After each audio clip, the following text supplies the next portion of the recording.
Hello everyone, I hope you can all hear and see me okay.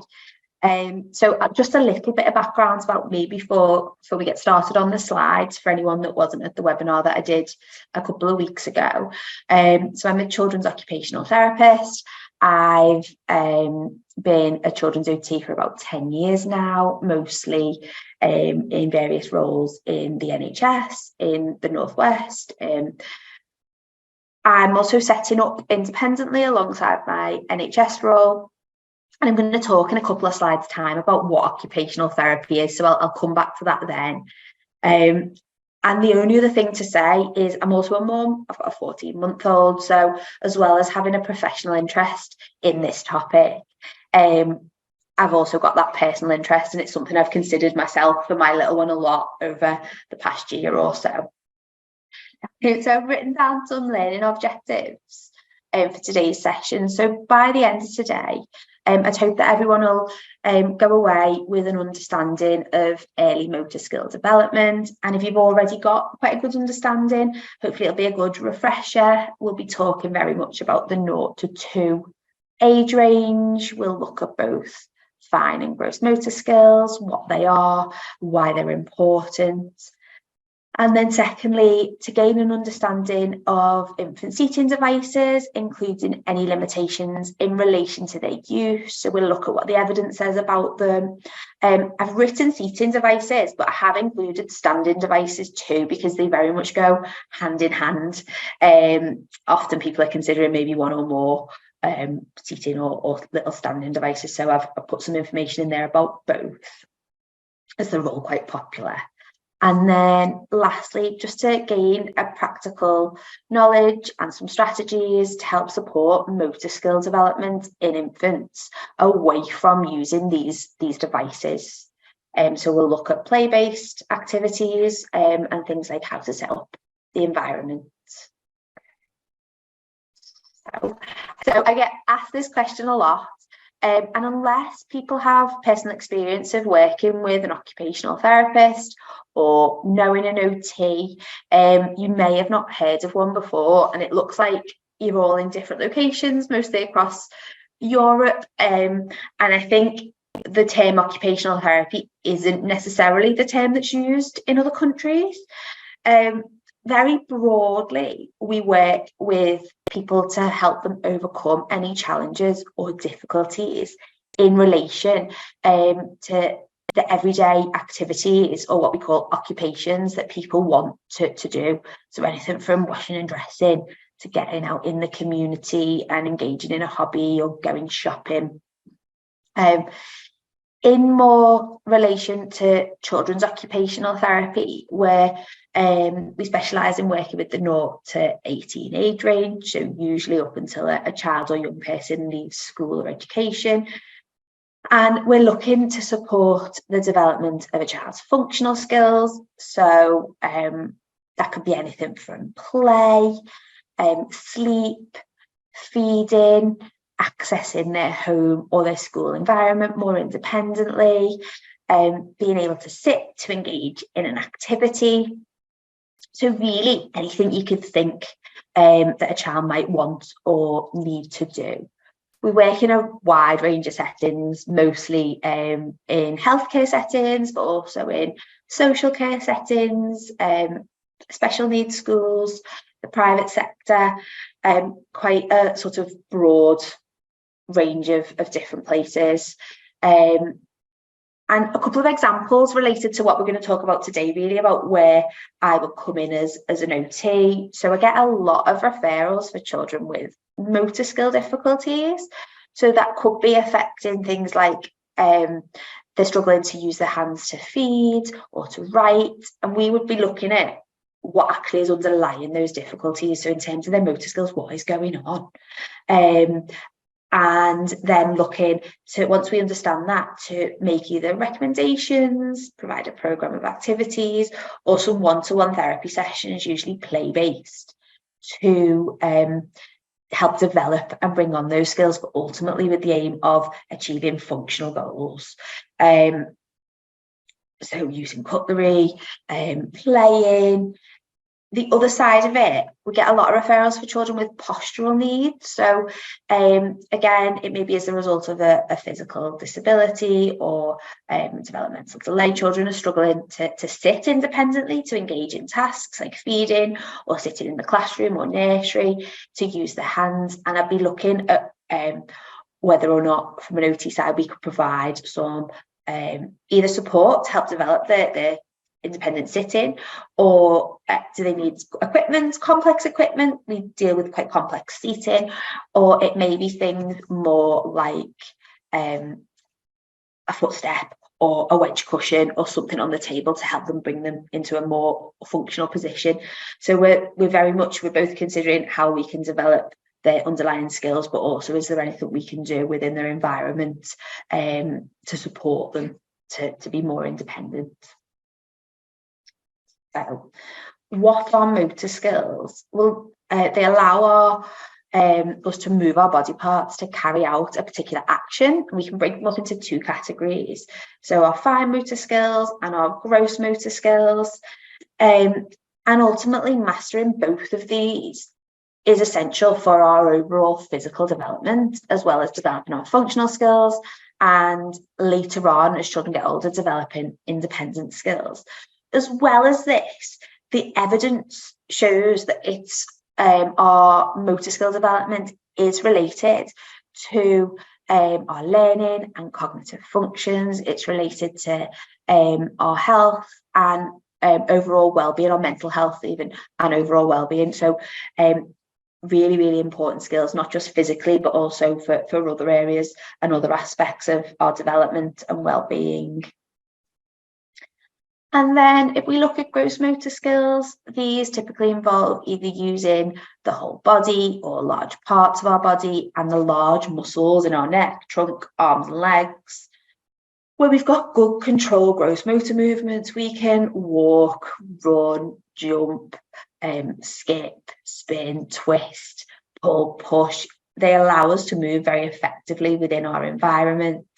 And in order to develop gross motor skills, young children really do need repeated, regular and varied opportunities to do this. And it starts really, really early on with newborns doing tummy time, which I'll come back to towards the end of the presentation. So they're fundamental skills for moving safely and successfully. If we've got good gross motor skills, it allows a child to move around without falling over, without injuring themselves, to play with others, to access playground equipment, climb up the steps to the slide, climb on the climbing frame, go on the monkey bars, and then ultimately, as they get older, move on to playing sports. Good gross motor skills provide a foundation for developing healthy bodies, because our ability to move is very much linked to our physical health and our fitness levels, and this all ties in closely to social and emotional well-being. And with our gross motor skills, having good gross motor skills very much leads on to fine motor skill development. Without having good gross motor skills, a child's unlikely to develop effective fine motor skills. So the development of those skills is very much dependent or linked with our gross motor skill development. With our fine motor skills, what we're looking at is the ability to do more precise movements using the muscles of our hands, wrists and fingers, but not just our hands. It also links to other parts of our body, like using our lips, tongue and eyes. Today, I'm going to be focused very much on hand-related sort of fine motor skills, and they include things, and hopefully you can see my hands as well, like grasping and releasing objects, so being able to let go, isolating our fingers, and in particular isolating our index fingers, because we use our index fingers very closely with our thumb to form a pincer grip, which we'll use to pick up small items. In-hand manipulation, by which we mean the ability, so hopefully you can see my hands, the ability to move something from our palm to the tips of our fingers without really using our body or our other hands or another surface. I'll often see children that they appear to be doing things independently, but actually what they're doing, they're using the chest, they're using both hands, they're not just freely able to manipulate small items in one hand independently. And then opposition. So opposition is our ability to touch our thumb to the tips of our index fingers and the sides of our palm, and both in hand manipulation and opposition are things that we see in older children. So we expect opposition to be fully developed by the age of 5. So you're not going to see that in toddlers, but it's sort of important to know the direction, I suppose, that we're going to be going in as children get older.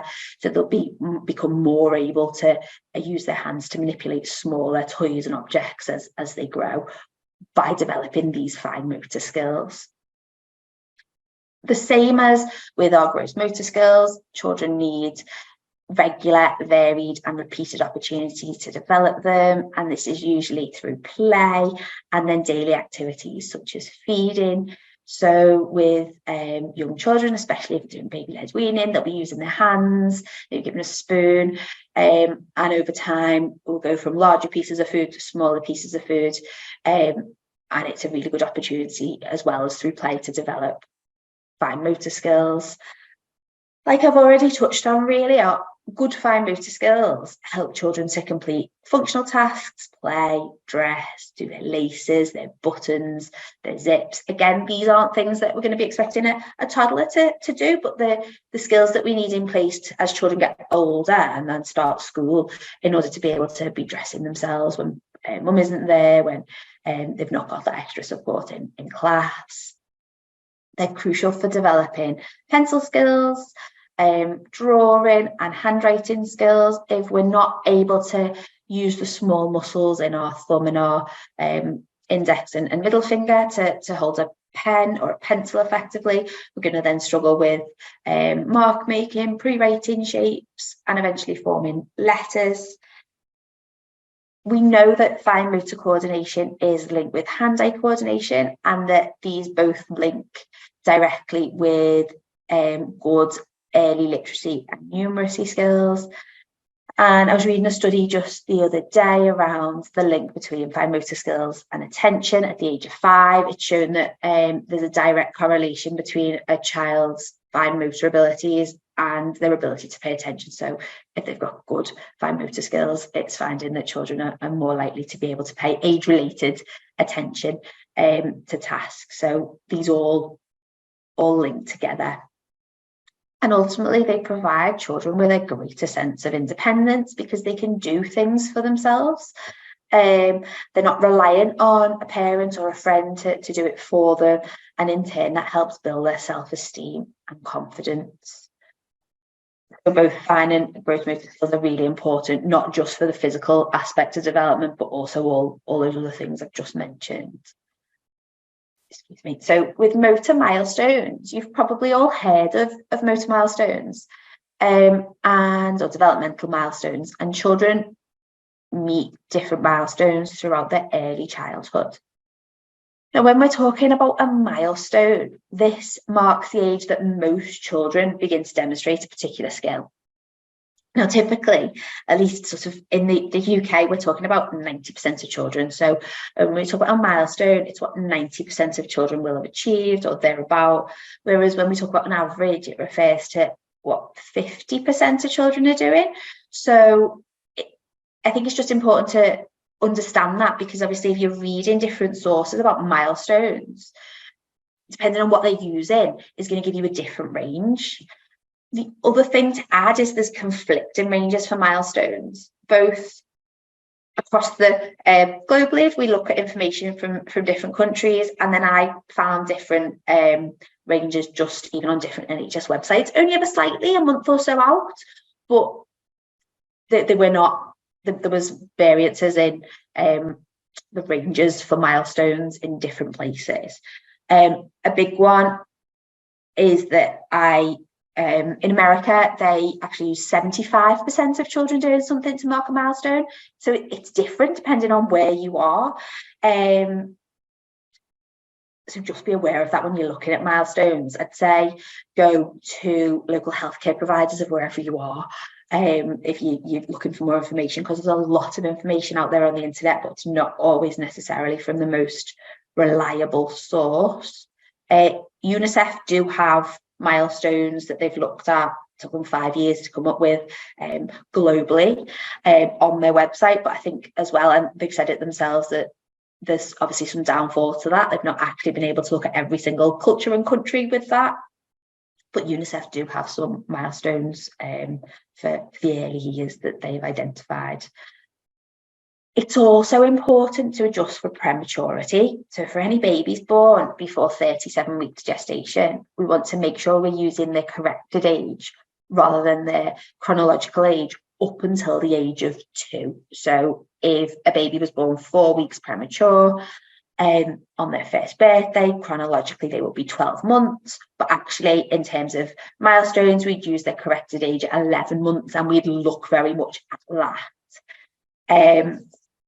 And meeting milestones is dependent on many factors. So a child's brain development, effective sensory processing, available opportunities to develop and practice their motor skills, their environment, their temperament, cultural factors, which we're going to talk about briefly in a moment, strength, balance, visual perception, which is the ability to perceive the information that's in front of them and understand that for what it is, and also things like hearing and vision as well, or if a child's had any sort of health problems that have impacted their ability to play, they've spent a lot of time in hospital, all of that can have an impact on meeting motor milestones and motor development.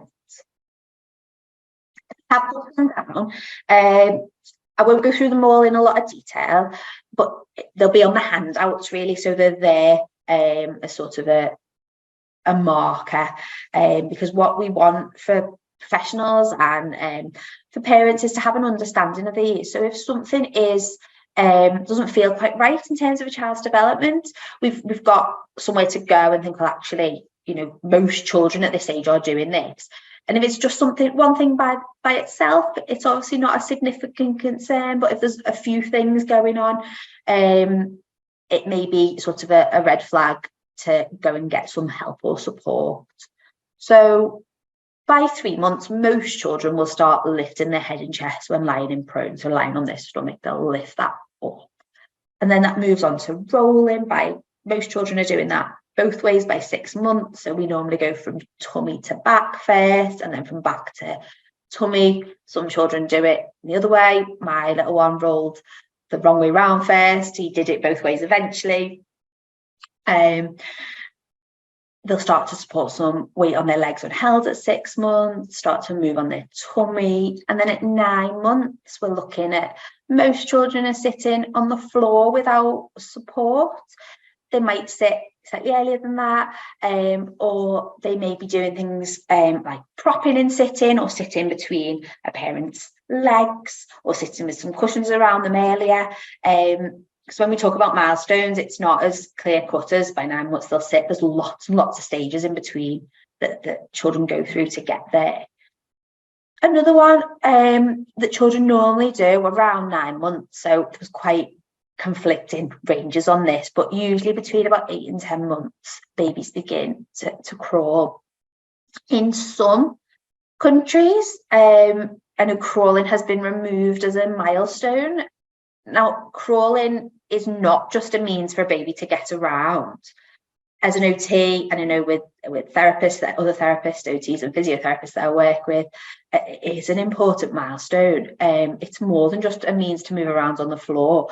It allows a baby to integrate their reflexes, get good sensory processing, get appropriate receptive feedback, build core strength, shoulder stability, and can be a red flag if crawling is missed. It doesn't mean there's definitely an issue, but children skipping crawling can be a red flag for actually is there something else going on with their gross motor skills. By 12 months, babies are pulling up to stand, walking along furniture, and then somewhere between 12 and 18 months, most babies will walk independently, most toddlers will walk independently. And then between 2.5 to 2.5 years, we start to see more of those movements like running, jumping, kicking a ball, going up and down the stairs. Obviously, there's a lot more milestones, but we've been here for quite a long time going through them all. But these are just some of the key ones, really, that are good to be aware of. And then with fine motor skills, so by 3 months, babies are opening and closing their hands. Most babies will be bringing items to their mouth to chew on. They'll swipe objects. Then by 6 months, we're looking at children sort of reaching out to grasp items using a whole hand grasp, a palmar grasp, rather than that pincer grasp. Using a raking grasp, so against a surface, to use the whole hand to pick up a toy, and they'll start to shake and bang toys. By 9 months, they might start poking objects with their fingers, passing objects between hands, and using 2 hands together to do things like clap. A pincer grasp usually is demonstrated around 12 months.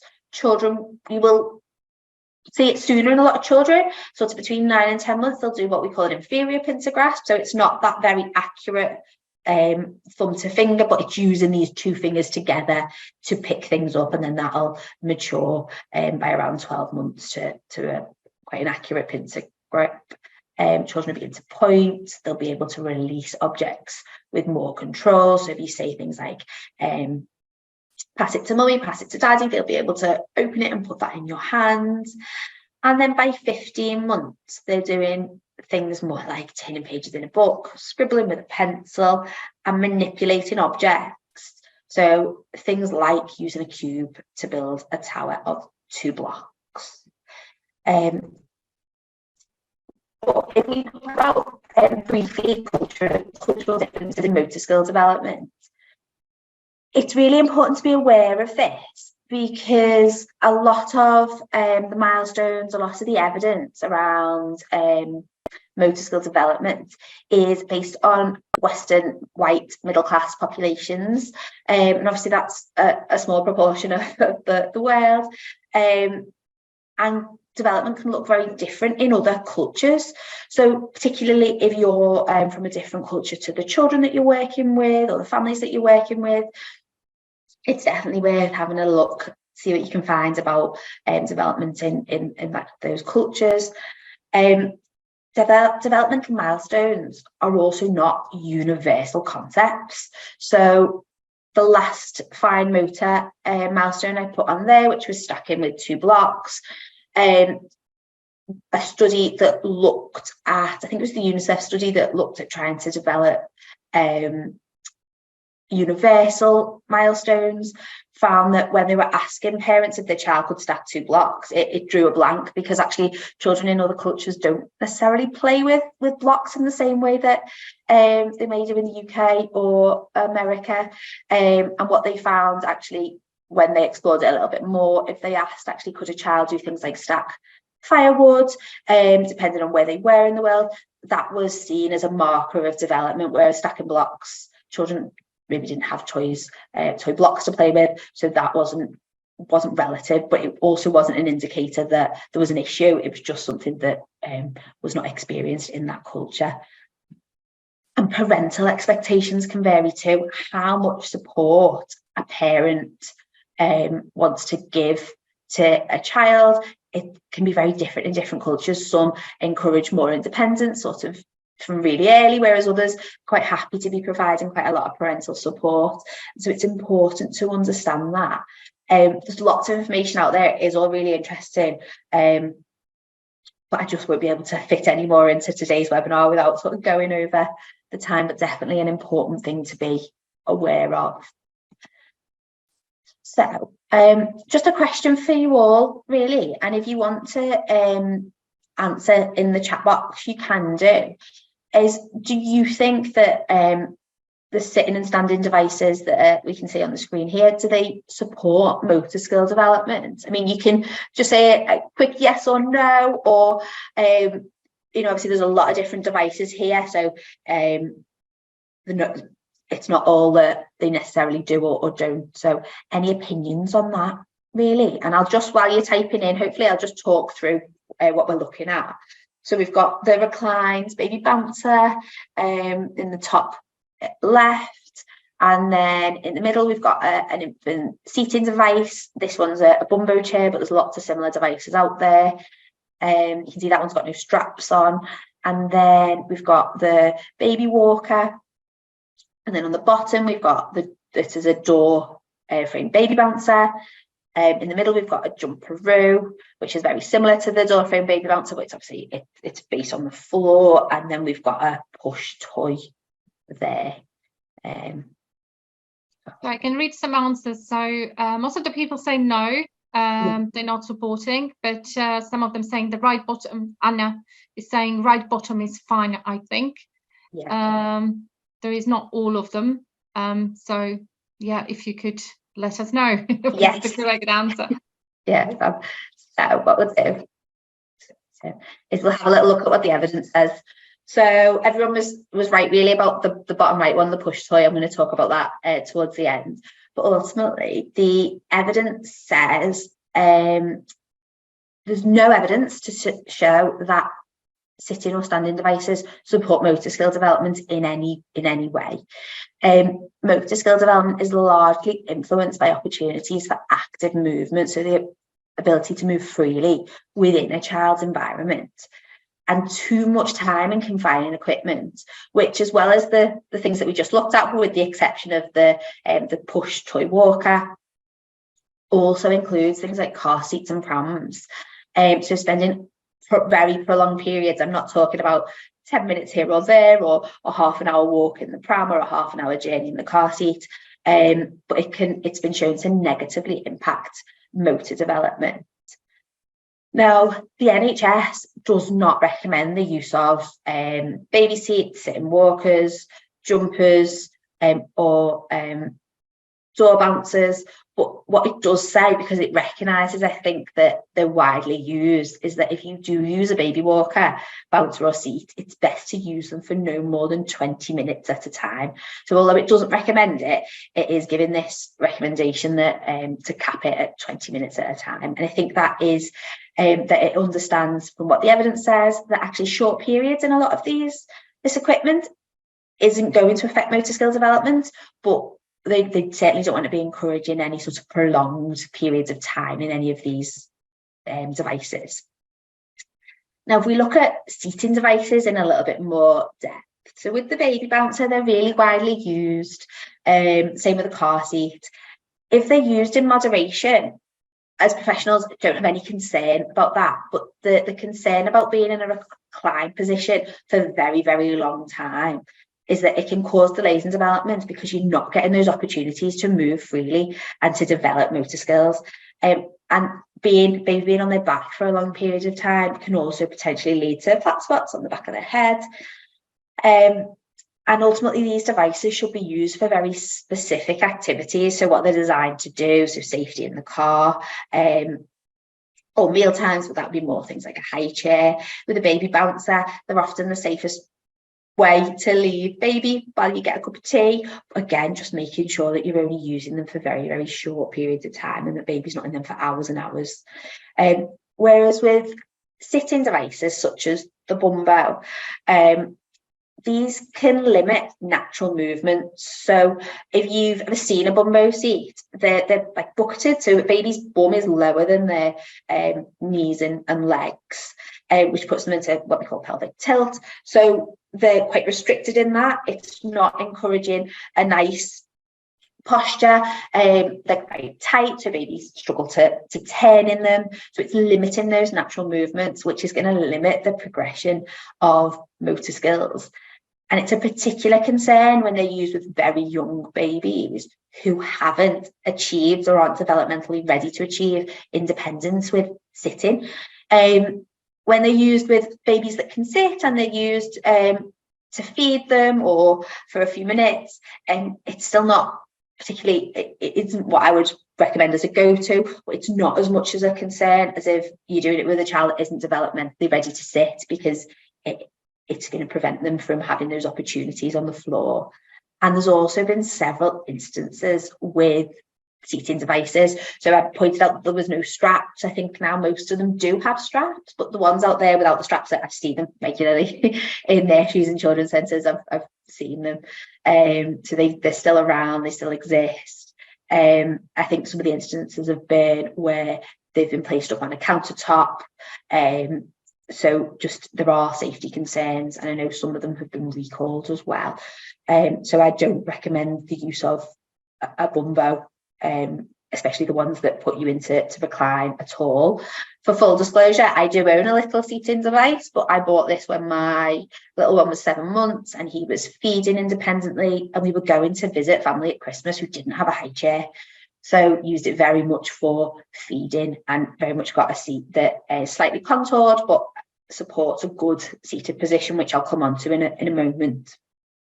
And that isn't going to do any harm. What would do harm is if a baby was sat there with an activity tray and left for hours and hours rather than having that opportunity to move on the floor. Okay. And then with standing devices, so any jumpers, so the door jumpers or the floor jumpers that keep a baby's legs open and they'll put unnecessary pressure on their hip. So prolonged use can increase the risk of developmental hip disorders, hip dysplasia, dislocation. It can also lead to tightening of the calves if a baby's up on their tiptoes. And again, it can encourage tiptoe walking. The evidence suggests particularly the sitting walkers can encourage tiptoe walking. Various studies show not only do the sitting walkers not support gross motor development, but it can also lead to delayed milestones. And there are a lot of recorded instances, accidents with them. So trapped limbs, head injuries from it tipping over, trips, falls, burns, because a baby's got too close to the coffee table and been able to pull some hot coffee over, hot tea on them. And then with head injury, with door jumpers, there's been recorded head injuries because obviously a baby's bouncing in an enclosed space. The other thing to say really with the door jumpers is developmentally, a baby isn't ready to jump until they're around the age of 2. So putting a young baby in a device that is encouraging jumping isn't really developmentally appropriate. The only thing is, so I don't recommend the door jumpers. I can't recommend the baby walkers at all. They are no's. With the floor standing jumperoos, if we understand that parents need to put baby down for certain periods of time, and if it's like my little one, he just wanted to be in standing, actually having 10 minutes in that once a day, twice a day while you shower or get a cup of coffee isn't going to do any harm. But it's really important to know that it's also not going to be bringing on their motor skill development either. But it's really important to avoid the prolonged use of them. And then with push toys, like everybody rightly said, they're a really good alternative to sitting walkers. They allow children to place their feet flat on the floor. They don't restrict them in any way, and they're generally well supported. So they're a good option for walkers, new walkers that are not quite ready to walk independently. Okay, so a device that is widely used is a high chair, and that's because it's typically the safest place for an infant or young child to eat. There are other ways to do it. You could sit a baby on your knee in between your legs when they've got that sitting balance, but typically we're using a high chair, and proper positioning is needed to develop feeding skills, including using hands and arms, beginning to use cutlery, picking up small pieces of food, and then for chewing and safe swallowing. And most babies are ready to sit in a high chair around 6 months of age. And if you need to consider what features to look for in a high chair, we always want to consider safety. So making sure that a child is not going to be able to climb out, using a 5-point safety harness, either a well-fitted tray that's easy to position or sort of with their arms at 90 degrees. So as you can see on the picture here, where the orange line is on the little one's arm, on the table, we want them to be able to place their arm on their tray like that, or you want to be able to bring the high chair into a table in a good position. Positioning at eye level is good for supporting communication. If you're working in a nursery setting, you may not look for sort of a high chair. You may be looking more at a small chair so all the children can sit around a table together, and that is fine. That's fine too. But at home, you're wanting something that they're on eye level with you, really. We want a supportive backrest, and we want a chair that encourages the 90-90 position at hips and knees, and where they have the ability to place their feet flat on the floor. Children don't keep their feet still, but we want that stable base of support in order for them to use their hands. Also, the evidence shows we don't actually stay in an upright seated position when we eat, but we tend to bring ourselves forward slightly, but we want to make sure that chairs aren't either encouraging full recline or bringing a child too far forwards. We want them to be able to achieve the position that's in the picture, really. And having adjustability is good, just rather than having to change your high chair frequently. If you can get one that's adjustable footrest, adjustable seat depth, that'll last sort of much longer as well. Okay. So we'll spend the last 5 minutes or so looking at how best to support motor skill development in infants. And a good place to start is what the physical activity guidelines say. So these are the UK activity guidelines, and for infants up to the age of 1, the recommendation is that they should be physically active several times a day in a variety of ways. But for infants that aren't yet mobile, so newborns, sort of up to when a child begins to roll, we want at least 30 minutes of tummy time spread throughout the day. It doesn't need to be in prolonged periods. It can be a few minutes here, a few minutes there. But ultimately, 30 minutes is a minimum. The more, the better for motor skill development. And with tummy time, it can be done on the floor in lots and lots of different ways. But for children that aren't so keen on being on the floor on their tummy, you can do it in other ways too. Over your shoulder, over your arm, over your knee, lying on mum or dad's chest, lying on the caregiver's chest, getting like a big yoga ball, putting them on that, very much getting down to their eye level, and just gradually increasing it over time. There's lots and lots of different ways to do tummy time. Using things like mirrors or textured mats are all really good for it too. It can be really hard for some children. It can be hard for children that have got reflux or children that have got allergies that are causing them pain being on their tummy. So you might need to look at the best time of day to do it, sort of in between feeds when they're well winded. And that may be one if a child's really, really struggling and you feel like you've tried everything to get a bit of support with, but it could be more from if there's something medical going on that's causing upset.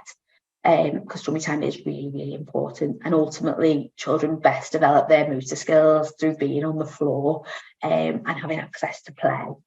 And as children get older, as babies get older, you want to be encouraging rolling, position them on their side to play, position them on both sides, on their tummy, on their back, using motivating toys to get them to reach out and grasp things. Mirrors are really good. Babies love looking at themselves. They can be used in different positions. And a baby gym, a play mat that a baby can explore are all good too. Sensory play is really good. I won't go into that in a lot of detail because I talked about that in the last webinar, but lots of opportunities to explore tactile input. By proprioception, I mean things like deep pressure massage, so babies beginning to learn where their body is in space, and then movement-based activities, row your boat, rocking, swaying, all of those things are going to really help bring on gross motor skills. Get messy, let baby get fully messy. If you can, explore things like jelly, spaghetti, food-based items when a child's old enough to be able to obviously put those in their mouth. Okay. And then with fine motor skill development for infants, you want round toys that are easy to grasp and shake. Musical toys are really good. Teethers, a variety of teethers that babies can grasp, but also in terms of exploring their mouth, remembering we've got a lot of small muscles around our mouths as well. Dropbox, if no one's seen a Dropbox before, it's used for object permanence, which is to help a baby understand that when objects are out of sight, they are still there, but it's got a hole in the top and a hole in the side. And you use balls, you encourage babies to put the ball in and it rolls out, but it's good for exploring balls, passing balls between their hands, more accuracy in where they're placing things. Stacking cups can be used for lots of things, pouring, scooping, building a tower.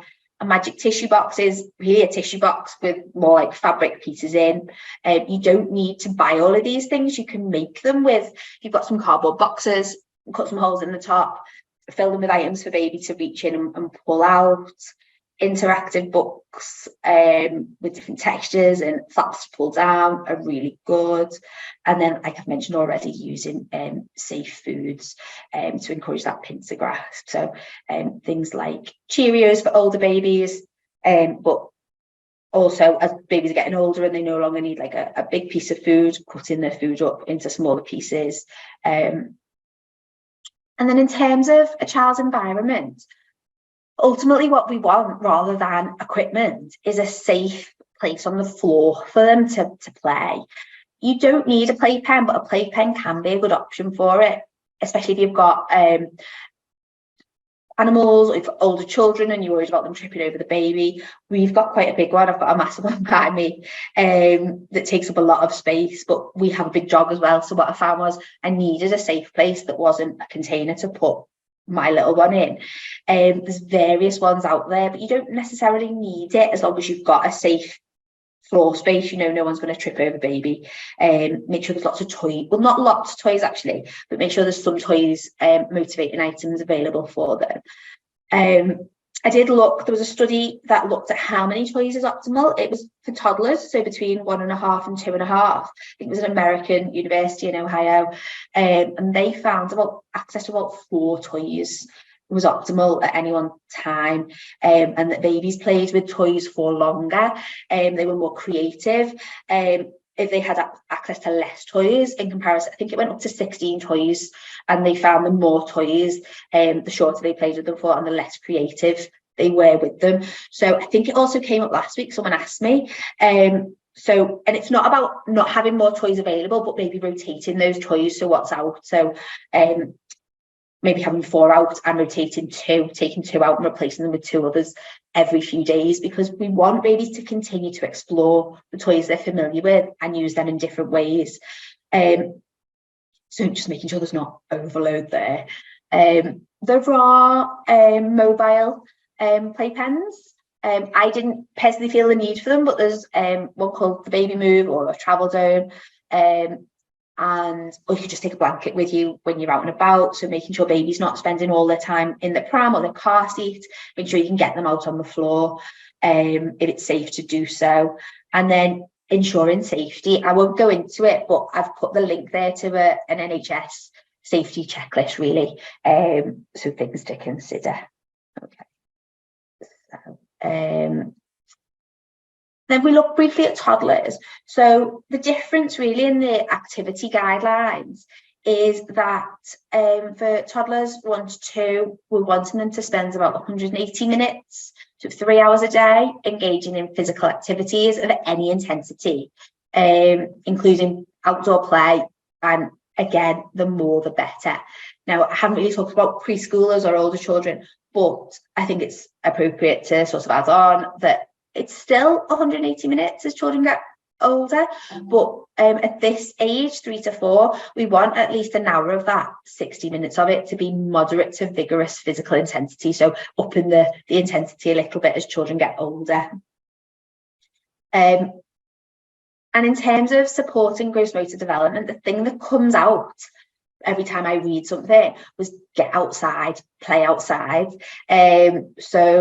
And do that every day if you can. I know the weather sometimes makes it feel a bit impossible, especially if it's very, very hot or a bit miserable like it has been here. But exploring playground equipment, getting on the swings, the slides, exploring different surfaces, playing on the grass, climbing up hills, walking on the pavement, get out in the woods, climbing on, fallen tree stumps, jumping off things where it's safe to do so, jumping in the puddles, play with ride-on toys, get out in the garden, get children digging, planting things. I think I already mentioned rolling down hills. And then indoors, because some of the time we are indoors, we won't have the opportunity to get out. So things like moving house. So you've got an area where you've got any sort of a little children's kitchen or some dress up, getting them to pack things into boxes, moving those about, very much through play, obstacle courses, crawling, going under, going over, going round, going through. You can get them set up. You don't have to buy a lot of things. With what you've got in the house is normally fine. Animal walks, which is doing various walks on all fours like different animals. There's lots of examples of that online. So like walking like a frog, walking like a bear, those type of things.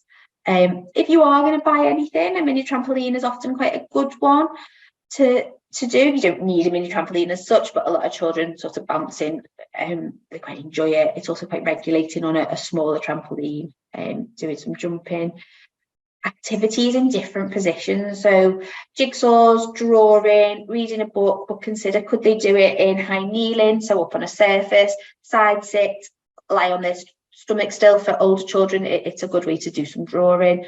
4-point kneeling, so just being activities on all fours, lifting one hand to say do a jigsaw, get dancing, climbing if possible. We've got like an indoor, it's called a pickler, it's like a wooden frame. Sometimes it's quite small, so it's quite compact and it folds away.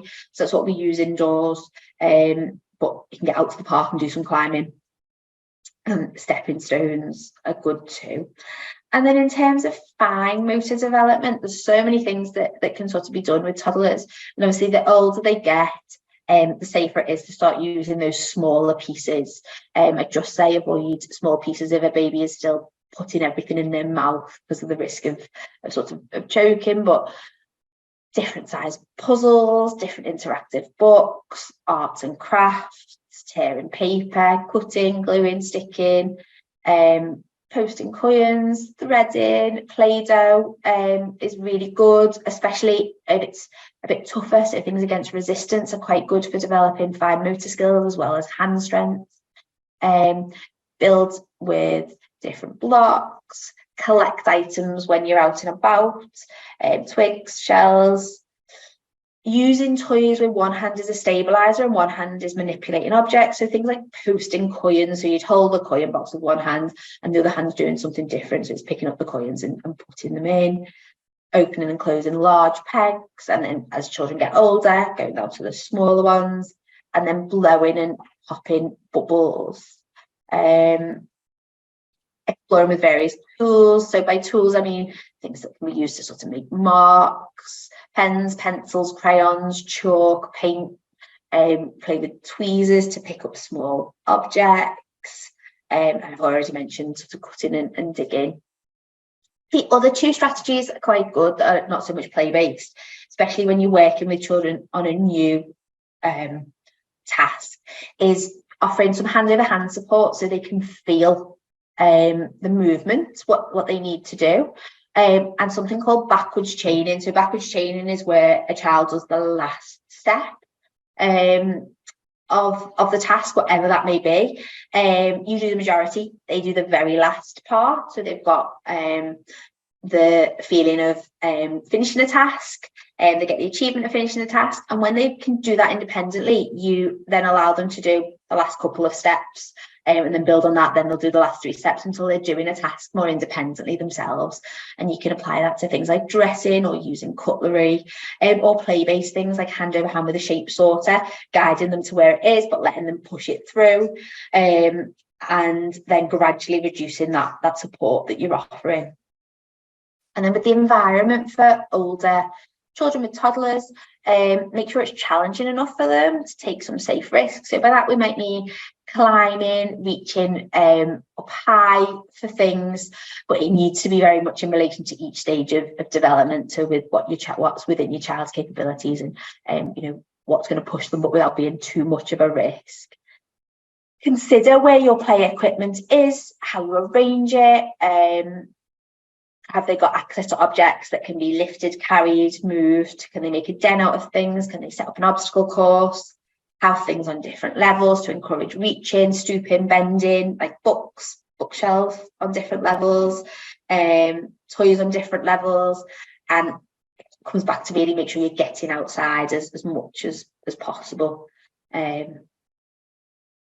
And just lastly, because I've added this one on, so the text looks slightly different, but what to do if you have a concern around motor skill development. So depending on where you are, if you're in the UK, I'd say contact your GP, health visitor, or you can always give your local paediatric therapy team a call to discuss your concerns, and they'll be able to give you some advice on whether or not you may need to refer on.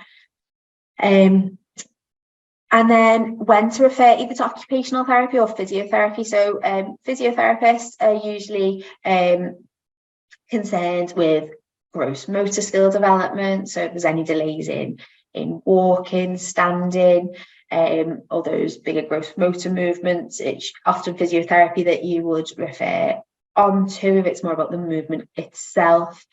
Again, if there's a regression in motor skills, gross motor skills, if there's any differences in strength, tone, or how a child uses one side of their body to the other, if a child's not meeting or progressing towards one or more of their milestones, as you may expect. And then definitely in terms of referral to OT, it'd be some of the things I've already mentioned, depending on what they are. But if there's any difficulties, then doing developmentally appropriate functional tasks, or if they've got difficulties with accessing their environments, that could include going to nursery if they're unable to access things freely, or they need some support. And this is more linking into what I talked about on the last webinar, but you may refer through if there's concerns around sensory processing, which can affect motor skills too. So it can affect, as it affects a child's awareness of where their body is in space, that can very much have a knock on to a child's gross motor skills, and then in turn it'll knock on to their ability to complete everyday activities.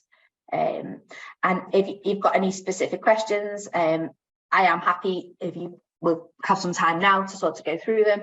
But as well, I am on Instagram, I am on Facebook too, although I'm not as good at using that. So you can always find me there if you've got any more specific questions about things. We have some questions, actually, quite interesting question. So Jan, sorry if I don't pronounce your name correctly, Yanya, or yeah, I think so. We use a hook on high chair for our 1-year-old as a table. Yes. Is high, like a bar one, so no feet support. Is that okay? So we typically do recommend some level of foot support, but if your child is actually using their hands as you would expect, so if you've got no other concerns around their motor development, if they're beginning to sort of show interest in things like using a spoon, using a fork, they're able to pick up, they're able to feed, and they're able to sit there for as long as you would expect them to at one for a meal time, it's okay. Because actually you've got a bit of a balance there between, can they sit with you at your level, or are they going to be on a slightly lower level? If you were saying actually you've got some concerns about how they're using their hands to feed, I would then be saying actually look to see if you can put some support under it. Sometimes, depends how high, it sounds like it might be quite high. Sometimes it can be things like putting a footstool or a footstep under their feet. It doesn't necessarily need to be attached to the chair itself. So hopefully that. Anna, is it the kind of thing that you see if the child is happy? Do they have that kind of instinct that they they start wiggle when they kind of so that'll be around sort of proprioception, that body awareness. Children, if they're not well supported, might start to wiggle in their chair. They look quite restless, they want to get out. And we will sort of see that over a long time if a child doesn't have foot support as well. But some children, the high chair I put up has obviously got a lot of foot support. When I'm out and about, the high chair my little one sits best in for half an hour or so while we're eating lunch, it's just an IKEA high chair and they have no foot support. So it's balancing that really on everything. If you had space for foot support, I'd be saying go ahead and get one. But it's just watching how your little one is then using their hands and whether or not there's a concern. It may be worth seeing if you've got space for like a table and chairs to go on the floor for doing some play-based activities, or for working on things like cutlery skills as they get a bit older. But it's only a concern really if there's other functional concerns around it. Okay, there is another question from Teresa. My child was born very special eye dyskinetic, cerebral palsy. And since she started her solid food, she's sitting in her high chair for 45 minutes to an hour. Is this good or bad? It's How taking old is so she? long. I don't Oh, have her age here. So I presume she's babysitting in it. I think she's a nanny. How much support? So, yeah. depending on the age of the child, and it depends what. So, actually, she's now 3. She's now 3. Yeah. So she's so 45 minutes to an hour at 3. If she's engaged in an activity, maybe okay. Obviously, without knowing her very specific needs, it can be hard to to say exactly. Some children, especially if they've got a diagnosis like cerebral palsy, might need longer to engage in meal times. It's making sure she's in a good position. So some of the high chairs are very, very supportive, whereas some of them you might find she's sort of sloping to one side or she's sloping forward, in which case that would be when I would say have a look to see if occupational therapy could support actually identifying a very supportive high chair, because if she's sitting for 45 minutes to an hour and she's feeding for that time, it's obviously a necessity. I'd say if she's wriggling, if she's struggling, then it may be too long. It just depends on a few things really, but I definitely have children at 3 that are sat in chairs for sort of that length of time for feeding too. It's just saying she's using her special chair with support. Special chair. Yeah.